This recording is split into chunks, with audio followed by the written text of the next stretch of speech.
Hamas کو بڑی سخت دھمکی دی ہے اور 2-3 دن کا وقت دیا ہے کہ بھئی فیصلہ کر لیں، یہ پلان ہے، اس پلان کو ایکسیپٹ کریں ورنہ پھر بڑی تباہی بچے گی اور جو نتن یاہو کو وہ پھر روک نہیں سکیں گے اور آپ کا پھر کوئی حال نہیں ہوگا۔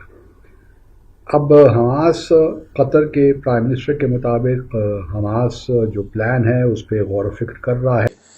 فلسطینیوں نے اسے اب تماشا قرار دے دیا۔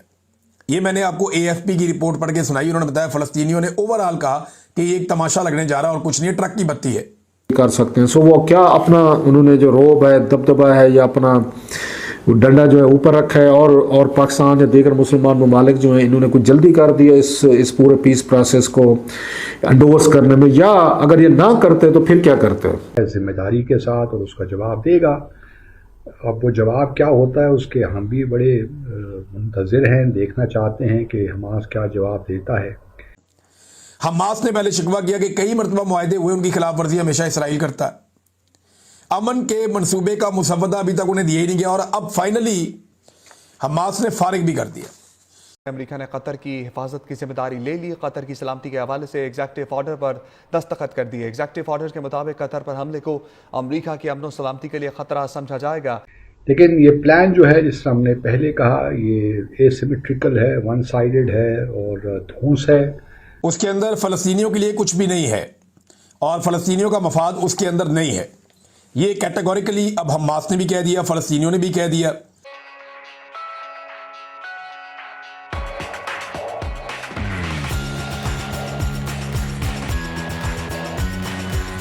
اور حماس کو کچھ شیخوں سے اتفاق ہو سکتا ہے، لیکن بحیثیت مجموعی یہ جو پلان ہے یہ بس یوں ہی سمجھیے کہ فلسطین کی جو ریاست کا بننے کا مسئلہ ہے یا اسرائیل کی جو آکوپیشن ہے اس کے خاتمے کی بات ہے، وہ پھر اس سے ناممکن نظر آتی ہے۔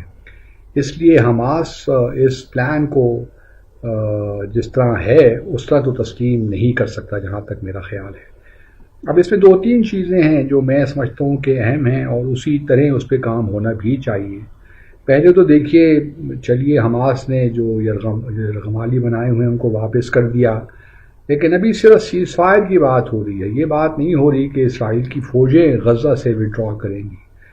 تو یہ بڑا ایک اہم نقطہ ہے اور اس پہ بات ہونی چاہیے اور حماس کو انسسٹ کرنا چاہیے، بلکہ باقی بھی جو مسلم ممالک ہیں ان کو انسسٹ کرنا چاہیے کہ ٹائم فریم دینا چاہیے کہ بھئی 1 ماہ میں، 15 دنوں میں، 1 ماہ میں اسرائیلی فوجیں وہاں سے وڈرا کر جائیں گی۔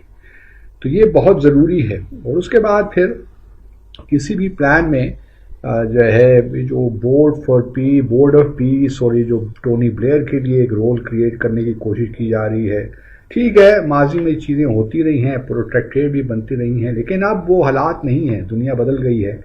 تو اگر کوئی ٹیکنوکریٹس کی حکومت آتی ہے تو وہ فلسطینی اس کو ہیڈ کریں، اور یہی اگر حماس کے بارے میں، ان کی گورننس کے بارے میں کسی کو شک ہے کہ ان کو شامل نہیں ہونا چاہیے تو چلیے ان کے لوگوں کو شامل مت کیجیے، لیکن جہاں تک اس کی ڈس آرممنٹ کا تعلق ہے یا اس کے جو ہے کہ وہ ڈی ملٹرائز کرے اپنے آپ کو، یہ تو میرا خیال ہے کہ حماس کبھی بھی نہیں مانے گا۔ تو اس وقت جو ہے، کیونکہ دیکھیے نا یہ تو وار کرمنل ہے نتن یاہو، اس کا تو کچھ پتہ نہیں ہے، کل کو جو ہے ہاسٹیجز واپس مل گئے تو اسے تو پھر دوبارہ جنگ شروع کر دیں گے۔ اس کا کیا اعتبار ہے؟ جس طرح 18 جنوری کو بھی تو 19 جنوری کو اس سال ایک 3 فیزز سے مشتمل ایک سیز فائر ایگریمنٹ تو ہوا تھا، لیکن دوسرے فیز سے پہلے ہی اسرائیل نے اس سے بھاگ گیا۔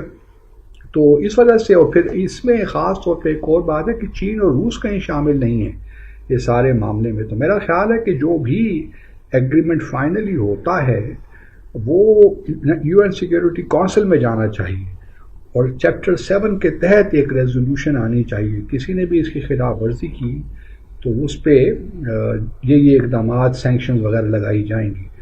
تو اسرائیل کا تو کیونکہ بھروسہ نہیں ہے، اس لیے یہ معاملہ سیکیورٹی کونسل میں جائے، جب کچھ معاہدہ ہو جاتا ہے۔ ابھی تو یہ ٹرمپ کا پلان ہے اور نتن یاہو کا پلان ہے، ابھی ہمیں نہیں معلوم کہ حماس اس سے ایگری کرے گا کہ نہیں کرے گا۔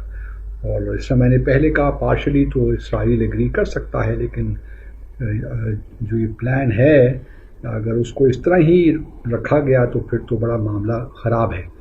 تو عرب لیگ کا پلان 2002 کا ہے, اس پہ اس کی کچھ شیخیں اس میں شامل کی جا سکتی ہیں, لیکن جو قرارداد یونائیٹڈ نیشن سیکیورٹی کونسل منظور کرے اس میں البتہ 2 اسٹیٹ سلوشن کی بات ہونی چاہیے, فلسطین کی ریاست کی بات ہونی چاہیے, ایسٹ جیروسلم کی بات ہونی چاہیے. یہ ساری وہ باتیں ہیں جس پہ ریزولوشن ہو اور چیپٹر 7 کے تحت ہو, اور یو ایس اس کو ویٹو نہ کرے. یہ بڑا امپورٹنٹ ہے, اور اس قرارداد کو پاس ہونا چاہیے, اور اس کے بعد پھر عمل درآمد شروع ہو جو بھی کرنا ہے.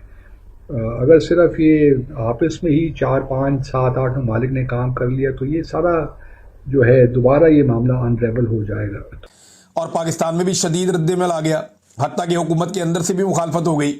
وہ مولوی جو سو رہے تھے جب ان کی کٹ لگی, ان کی بہت بے عزتی ہوئی پاکستان میں, اور ہم سارے ڈیجیٹل میڈیا کے لوگوں نے بتایا کہ ان کی اصل کرتوتیں کیا ہیں. تو 4 5 دن کے بعد مولوی اب آہستہ آہستہ جاگنا شروع ہوئے. کل فضل الرحمان صاحب کو انگڑائیاں لے کے جاگے تھے وہ, اور انہوں نے ہلکے پھلکے اسٹیٹمنٹ دیے. آج طریقے لبیک والے جاگے ہیں, انہوں نے کہا جی اسی اسرائیل کو تسلیم نہیں کرن دیں گے. پہلے انہوں نے پورے پاکستان کا انتظار کیا جب سارا ڈیجیٹل میڈیا کھڑا ہو گیا, جب پورا معاملہ بن گیا جی اسی نہیں ہونے دیں گے.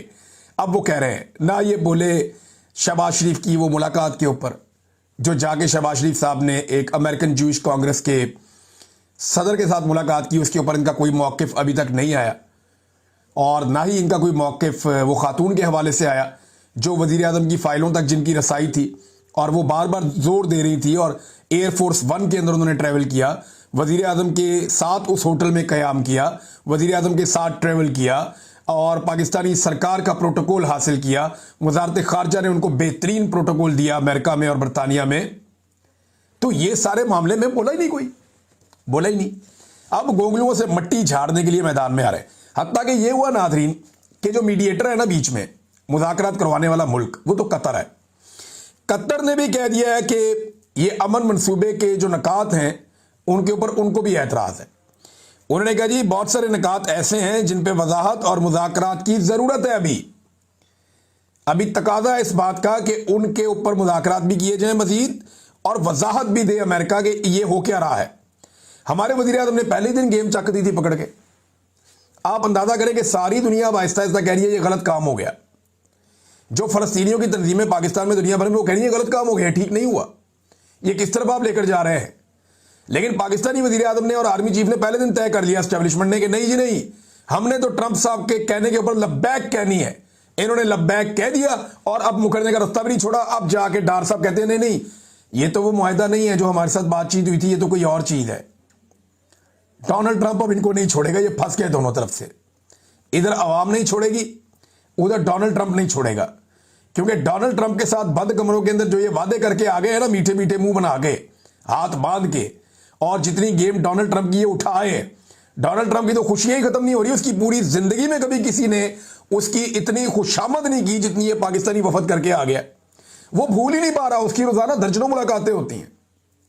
لیکن جو خوشامد, جس لیول کی خوشامد ان لوگوں نے کر دی ہے, وہ لیول کوئی میچ ہی نہیں کر پا رہا. ٹرمپ کا وہ نشہ ہی نہیں اتر رہا.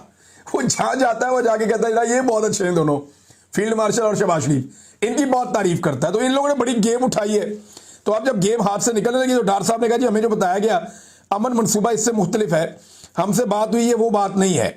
یہ جناب پہلے چھپ چھپا کے کام ڈالنے لگے تھے, پھر یہ پکڑے گئے بیچ چوراہے میں, اور ڈونلڈ ٹرمپ نے بھی ان کو پکڑ لیا ہے, قوم نے بھی ان کو پکڑ لیا ہے. اب ان کو بھاگنے کا راستہ نہیں مل رہا. تو جب ماحول بن گیا تو مولوی بھی آہستہ آہستہ میدان میں آ رہے ہیں. آپ کی کیا رائے ہے کمنٹ کریں اور شیئر کریں. یدی آپ چینل پر نئے ہیں تو چینل کو سبسکرائب کریں. ویڈیو پسند آئے تو لائک کمنٹ شیئر کریں. جے ہند, وندے ماترم.